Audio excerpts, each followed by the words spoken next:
बहावलनगर।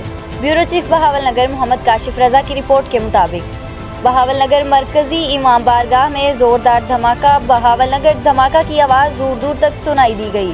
धमाका की इत्तला मिलते ही district police officer Mohammad Zafar Buzdar और डिप्टी कमिश्नर मरकजी इमाम बारगाह पहुँच गए। धमाका की नौयत के बारे तहकीकात की जा रही हैं। धमाका के वक्त मरकजी इमाम बारगाह में 3 अफराद मौजूद थे। ऐनी शाहिदीन। बहावलनगर धमाका हैंड ग्रेनेड फेंकने की बाइस हुआ। खतीब मरकजी इमाम बारगाह मौलाना फ़खर अब्बास। धमाके के वक्त में मुतवल्ली इमाम बारगाह मून शाह और एक शख्स मौजूद थे। मौलाना फ़खर अब्बास। मून शाह ने हैंड ग्रेनेड फेंकने वाले अफराद को मोटरसाइकिल पर फरार होते भी देखा है।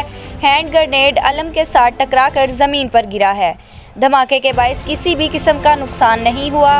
हैंड ग्रेनेड में मौजूद मवाद फटने से दीवारों पर भी निशान पड़ गए हैं। बहावलनगर पुलिस की भारी नफरी ने मरकजी इमाम बारगाह को घेरे में ले लिया है। धमाके की इत्तला मिलने पर अहले तोशी हजरात की बड़ी तादाद मरकजी इमाम बारगाह पहुँच गई।